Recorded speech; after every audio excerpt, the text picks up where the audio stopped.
नमस्कार dear students, आज के इस वीडियो में आप सभी छात्रों का स्वागत है। जितने भी यहाँ पर पीटीटी के स्टूडेंट हैं, आप सभी छात्रों के लिए काफ़ी इंपॉर्टेंट आज का वीडियो होने वाला है, क्योंकि यहाँ पर आपको आज मैं क्लियर करूंगा रिफंड प्रोसेस, यानी कि जो पीटीटी में रिफंड प्रोसेस होता है। क्योंकि देखो, मुझे पता है कि ये 2023 के लिए जो रिफंड प्रोसेस है वो आपका किस तरीके से होगा।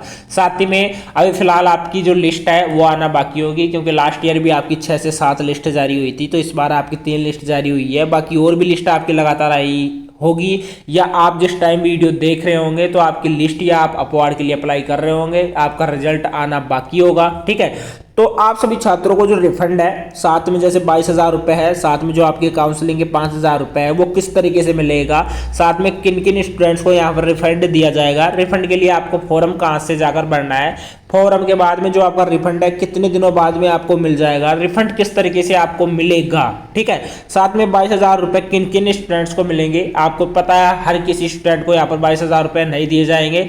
जो 5,000 रुपये है वो किन किन स्टूडेंट्स को यहाँ पर दिया जाएगा। तो पूरी इंफॉर्मेशन इसी वीडियो में आप सभी छात्रों को क्लियर करने वाला हूं। साथ में कुछ आपके लिए जो इंपॉर्टेंट अपडेट है उसके साथ में आपको क्लियर करूंगा। ठीक है, तो चलिए वीडियो को स्टार्ट करते हैं। वीडियो काफी इंपॉर्टेंट होगा आप सभी छात्रों के लिए, तो वीडियो पर एंड तक बने रहना। ठीक है, सबसे पहले मैं आपको जो ऑफिशियल वेबसाइट है, ऑफिशियल वेबसाइट पर ले जाना चाहूंगा। जैसे कि ये देख सकते हो, जो आपकी ऑफिशियल वेबसाइट है पीटीटी की 2023 की। ठीक है, अब देखो यहाँ से मैं क्लियर करते हुए चलूंगा।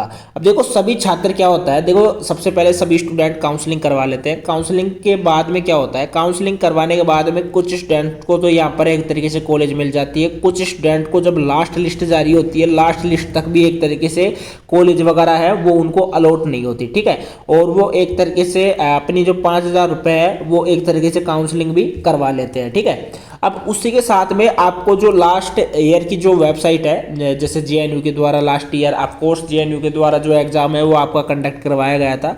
अब सबसे पहले तो आपको मैं क्लियर करूंगा रिफंड प्रोसेस जब स्टार्ट होगा तो कहाँ से फॉर्म भरना है, वो बाद की बात है। उससे पहले मैं आपको एक नोटिस दिखाना चाहूंगा जो कि लास्ट ईयर का है। ऑफकोर्स लास्ट ईयर का है, लेकिन इसमें जो चीजें क्लियर की गई है आपको ये पता लग जाएगा कि स्टूडेंट्स को, यानी किन किन स्टूडेंट्स को यहाँ पर जो पैसा है वो दिया जाएगा। ठीक है, अब देखो, रिफंड प्रोसेस जब जारी होगा तो उसके नियम आपके लिए 2023 में भी इस तरीके से ही जारी होंगे, लेकिन ये जो सेम प्रोसेस है वो ही जारी होगा। अगर इसमें कुछ अलग से है वो मैं आपको इसी वीडियो में क्लियर कर दूंगा। ठीक है, सबसे पहले तो ये स्टूडेंट यहाँ पर रिफंड के लिए पात्र होंगे। फर्स्ट में वो स्टूडेंट है जिनके महाविद्यालय आवंटन नहीं हुआ है, यानी कि मतलब कि एक तरीके से आपने काउंसलिंग करवा ली। काउंसलिंग करवाने के बाद में आपको कॉलेज, यानी मैंने बताया कि फर्स्ट लिस्ट से लेकर जो आपकी लास्ट लिस्ट है तब तक आपको कॉलेज आवंटित नहीं हुआ, कॉलेज आपको अलॉट नहीं हुआ, किसी भी कारण से आपके नंबर कम रह गए थे या आपका डॉक्यूमेंट सबमिट आप टाइम से नहीं करवा पाए, तो आवंटन ही नहीं हुआ, तो आपको यहाँ पर रिफंड मिल जाएगा। ठीक है, जो आपके 5,000 रुपये है वो आपके अकाउंट में मिल जाएंगे। वो प्रोसेस में आपको लास्ट में बताऊंगा किस तरीके से आपको फॉर्म भरना है। उसके बाद में महाविद्यालय आवंटन हो गया है, परंतु महाविद्यालय में रिपोर्टिंग नहीं हुई है, यानी कि जैसे आपने कॉलेज में एक तरीके से जो कॉलेज आपको अलॉट हो गई है, लेकिन कॉलेज में आपने एक तरीके से रिपोर्टिंग नहीं करवाई है, तो ध्यान रखना आपके जो 22,000 रुपये वो आपके रिफंड नहीं होंगे, लेकिन जो आपके 5,000 रुपये है वो आपके रिफंड हो जाएंगे। ठीक है, 22,000 किन महीनों में आपको रिफंड मिलेगा वो भी यहाँ पर मैं क्लियर करूंगा। देखो स्टूडेंट्स से ऑफकोर्स आप सभी के ये कमेंट रहेंगे, तो इसलिए ये चीज़ें मैं पहले ही क्लियर करते हुए चलता हूँ। ठीक है, अब देखो, प्रवेशित विद्यार्थी यानी जिन्होंने एडमिशन लिया, उन्होंने जैसे रजिस्ट्रेशन जो शुल्क रहता है 5,000 रुपये वो आपने जमा करवा दिया, साथ में जो फीस है 22,000 रुपये वो सबमिट करवा दी। एक से अधिक शुल्क जमा हुए हैं, यानी कि अब जो ये 22,000 रुपये है वो उन स्टूडेंट्स को मिलेंगे। जैसे मान लीजिए आपने अपने 22,000 रुपये सबमिट करवा दिए और आपको वहाँ पर जो स्टेटस है, यानी कि जो आपका फीस का स्टेटस है वो आपको पेंडिंग दिखा रहा है या फेल्ड दिखा रहा है, तो उसके बाद में आपने 22,000 रुपये फिर से जमा करवा दिए। ठीक है, फिर से जमा करवा दिए तो आपके जो 22,000 रुपये है, यानी कि एक बार के जो 22,000 रुपये है वो आपको रिफंड हो जाएंगे। ठीक है, रिफंड हो जाएंगे, किसी भी हालत में आपका पैसा नहीं रोका जाएगा, ये रिफंड हो जाएगा। साथ में अगर काउंसलिंग भी आपने 2 बार करवाई है तो 2 बार में अगर आपने 5,000 रुपये सबमिट करवा दिए, यानी कि एक बार में अगर आपका स्टेटस पेंडिंग था तो दोबारा आपने करवाया तो वो पैसा भी आपको मिल जाएगा। ठीक है, अगर 2 बार किसने भी पैसा डलवाया है या करवाया है, फीस सबमिट करवाई है, काउंसलिंग करवाई है, वो पैसा आपके अकाउंट में आ जाएगा। वो मैं आपको लास्ट में क्लियर करूंगा किस तरीके से आएगा। ठीक है, थर्ड पॉइंट है विद्यार्थी जिनका प्रवेश काउंसलिंग के तहत हुआ है, ठीक है, परंतु अपवार्ड मूवमेंट के तहत आवंटित महाविद्यालय में प्रवेश नहीं लिया है। ठीक है, अब ऐसे स्टूडेंट्स को भी मिल जाएगा, जैसे कि एक तरीके से आपने काउंसलिंग करवा ली, 5,000 रुपये देके काउंसलिंग करवा ली, काउंसलिंग बाद में आपको कॉलेज मिल गया। ठीक है, कॉलेज के बाद में आपको जो दूसरी कॉलेज मिली, क्योंकि आपने यहाँ पर अपवार्ड करवाया, अपवार्ड मूवमेंट कराने के बाद में आपको जो दूसरी कॉलेज मिली, ठीक है, उस कॉलेज में आपने एक तरीके से प्रवेश नहीं लिया तो भी आपके जो पैसे है 5,000 रुपये वो आपको रिफंड हो जाएंगे। ठीक है, नेक्स्ट पॉइंट है विद्यार्थी जिनके प्रवेश के पश्चात मृत्यु हो गई, यानी कोई स्टूडेंट है जिसने कॉलेज में काउंसलिंग करवा ली, काउंसलिंग करवाने के बाद में कॉलेज में एडमिशन ले लिया, एडमिशन लेने के बाद में उस विद्यार्थी की मृत्यु, देखो ऐसा तो होता नहीं, बाई चांस हो जाए, डेथ हो जाए उसकी, तो विद्यार्थी की जो परिजन है उनका विद्यार्थी का मृत्यु प्रमाण पत्र महाविद्यालय में प्रवेश रद्द पुष्टि रसीद प्रस्तुत करनी होगी। एक चीज ध्यान में रखना, जब आप एक तरीके से जब रिफंड लोगे तो रिफंड के लिए आपका जो रिफंड की जो एक तरीके से रिसिप्ट है, रिसिप्ट आपकी लगने वाली है। ठीक है, जैसे आपकी काउंसलिंग रिसिप्ट हो गई या आपकी जो फीस की रसीद हो गई, ये रिसिप्ट आपकी लगने वाली है, तो इसको अपने पास सुरक्षित रखना, बार बार बोल रहा हूं, इसको अपने पास सुरक्षित जरूर रखना, नहीं तो आपको पैसा नहीं मिलेगा, ध्यान रखना। ठीक है, अगर मृत्यु हो जाती है तो वो पैसा आपके जो घर वाले हैं, घर वालों को मृत्यु प्रमाण पत्र बनवा कर उस स्टूडेंट का वो आपको महाविद्यालय में जमा करवाना होगा, साथ में फीस की रिसिप्ट जमा करवानी होगी, तो पैसा आपको मिल जाएगा। ठीक है, उसके बाद में फिफ्थ पॉइंट है, यदि जैसे कि 1 नवंबर 2022 के तहत अगर 4 वर्षीय BA BEd है और साथ में BSc BEd है, पाठ्यक्रम में 2 वर्षीय BA BEd पाठ्यक्रम महाविद्यालय में प्रवेश होने के पश्चात अन्य पाठ्यक्रम में प्रवेश लिया है या किसी कारणवश महाविद्यालय से प्रवेश रद्द करवाया है, विद्यार्थी को महाविद्यालय से प्रवेश रद्द पुष्टि देनी पड़ेगी। ठीक है, अब एक बात बोलना चाहूँगा, देखो जो स्टूडेंट जैसे BA BEd का हो, BSc BEd का हो या जैसे 2 ईयर BEd का हो, तो पाठ्यक्रम महाविद्यालय में प्रवेश होने के पश्चात उसको महाविद्यालय में एक तो अपनी फीस है, फीस की रिसिप्ट है, उसको वहाँ पर जमा करवानी होगी, और अगर बाई चांस उसका कारणवश से महाविद्यालय से प्रवेश यानी कि उसका एडमिशन है वो रद्द कर दिया जाता है तो उसके 22,000 रुपये, देखो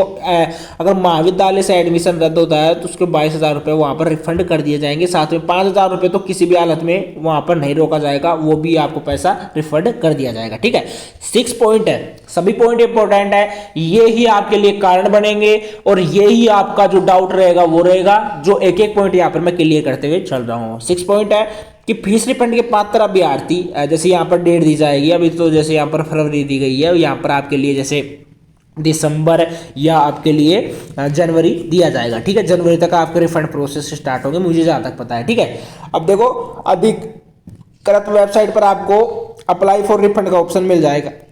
रिफंड के लिए अप्लाई क्या करना है और आपके लिए क्या क्या डॉक्यूमेंट्स आपको चाहिए होंगे, तो वो डॉक्यूमेंट्स आप सुन लेना, गौर कर सुनना सभी स्टूडेंट, बहुत ही इंपॉर्टेंट चीज बताने जा रहा हूं कि आपको जैसे अप्लाई फॉर रिफंड का ऑप्शन मिल जाएगा, वो मैं बता दूंगा कहां से मिलेगा। जैसे कि एक बार मैं आपको दिखाई देता हूं जिससे दिक्कत ना होगी। ठीक है, यहां पर जाओगे, जैसे 2 ईयर पर क्लिक किया, 2 ईयर पर क्लिक करोगे तो यहाँ पर आपको ऑप्शन मिल जाएगा अप्लाई फॉर रिफंड। जब आपकी लिस्ट वगैरह कंप्लीट हो जाएगी, अपवार्ड वगैरह कंप्लीट हो जाएगा तो यहाँ पर अप्लाई फॉर रिफंड का ऑप्शन मिलेगा।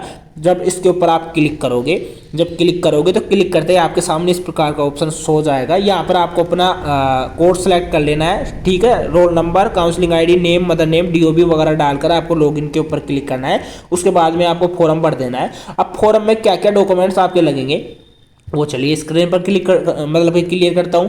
अब देखो यहाँ पर जो आप एक तरीके से रिफंड के लिए अप्लाई करते हो, तो रिफंड के लिए अप्लाई करने के बाद में आपको अप्लाई फॉर रिफंड ऑप्शन पर क्लिक करना है। उसके बाद में आपको वहाँ पर अपने रोल नंबर, काउंसलिंग ID और अभ्यर्थी के PTT 2022 के परीक्षा परिणाम में दर्शित है, साथ में स्वयं का नाम, पिता का नाम, माता का नाम, जन्म तिथि यानी कि DOB आपकी, लॉगिन कर अपने बैंक खाते का संपूर्ण विवरण आपको देना है, यानी जो भी आपका बैंक अकाउंट है, SBI में है या किसी अदर बैंक में है। अब ये ध्यान रखना, एक चीज बहुत इंपॉर्टेंट चीज बोलने जा रहा हूं, स्वयं का। ठीक है, आपका स्वयं का ही अकाउंट होना चाहिए, इस चीज का ध्यान रखना। अगर अकाउंट नहीं बनवाया है तो बनवा लेना, बार बार नहीं बोलूंगा। ठीक है, स्वयं का अकाउंट होगा तो ही आपको यहाँ पर पैसा आपको आपके अकाउंट नंबर में, मतलब कि आपके अकाउंट में, बैंक अकाउंट में ट्रांसफर कर दिया जाएगा। तो स्वयं का ही आपका अकाउंट होना चाहिए, ध्यान रखना। ऐसा नहीं है कि आपने अपने फादर का अकाउंट लगा दिया या आपने अपनी मदर का अकाउंट लगा दिया, ऐसा नहीं होगा। ठीक है, स्वयं का होना चाहिए। अब देखो डॉक्यूमेंट्स क्या क्या चाहिए होंगे।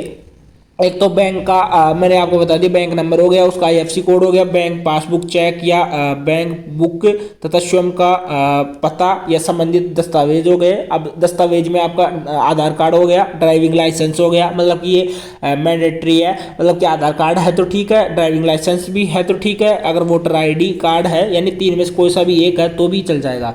फीस जमा चालान की प्रतिलिपि एवं ट्रांजैक्शन आईडी आवश्यक रूप से आपको अपलोड करनी है। ये चीज मैंने फर्स्ट में बोली थी कि जो ट्रांजैक्शन आईडी है वो आपको अपलोड करनी है, क्योंकि जहाँ से आपका ट्रांजैक्शन होता है, यानी कि आपका जो पैसा कटता है, जो 5,000 रुपये आपके कटे हैं वो आपको जमा करवाने हैं, साथ में आपके 22,000 रुपये सबमिट हुए हैं, वो ट्रांजैक्शन आईडी आपको सबमिट करवानी है। उसका आप स्क्रीनशॉट ले लेना, वो मिल जाएगा जब आप एडमिशन स्टेटस पर जाके देखोगे तो, ठीक है। आवश्यक रूप से अपलोड आपको करने हैं, क्योंकि यहाँ पर आपकी चालान है, चालान मैंने क्लियर किया है, 5,000 रुपये की आपकी रिसिप्ट होनी चाहिए आपके पास में, 22,000 रुपये है उसकी रिसिप्ट आपके पास में होनी चाहिए, ठीक है।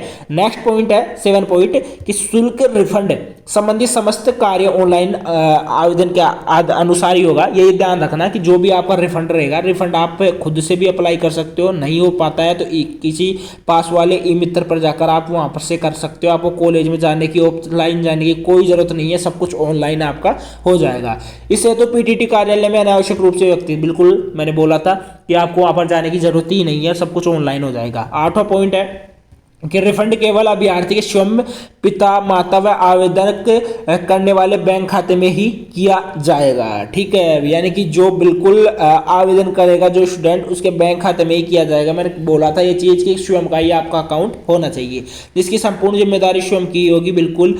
9वां पॉइंट है जिन अभ्यर्थियों को प्रवेश किसी भी महाविद्यालय में कन्फर्म हो गया है वे फीस रिफंड के पात्र नहीं है। ध्यान रखना इस चीज को कि जैसे मान लीजिए ऐसे स्टूडेंट है, जैसे आपने 5,000 रुपये दिए, 5,000 की आपने काउंसलिंग करवा ली, काउंसलिंग करवाने के बाद में फर्स्ट लिस्ट में आपको एक तरीके से कॉलेज है वो मिल गया। कॉलेज मिलने के बाद में आपने कॉलेज में गए, कॉलेज में डॉक्यूमेंट सबमिट करवा दिया आपने, कॉलेज में आपने रिपोर्टिंग करवा दी, रिपोर्टिंग करवाने के बाद में आपने फीस सबमिट करवा दी, फीस सबमिट करवाने के बाद में आपका एडमिशन है, ठीक है, आपका एडमिशन है, एडमिशन आपका हो जाता है कंप्लीट, एडमिशन आपका हो जाता है कंप्लीट।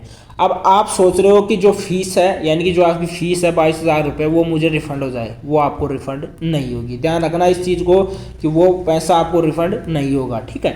यहाँ पर अगर होगा तो आपको 5,000 रुपये रिफंड हो सकता है, बाकी 22,000 रुपये किसी भी हालत में आपको रिफंड नहीं होगा। 22,000 का एक ही कारण है, मैंने क्लियर किया था, या तो कॉलेज के द्वारा आपका एडमिशन निरस्त किया जाए तब आपको 22,000 रुपये मिलेंगे, दूसरा अगर आपने डबल बार 22,000 रुपये सबमिट करवा दिए हैं तो आपको 22,000 रुपये यहाँ पर दिए जाएंगे। बाकी 5,000 रुपये तो आपको दे ही दिए जाते हैं, जो कि काउंसलिंग के पैसे रहते हैं, ठीक है।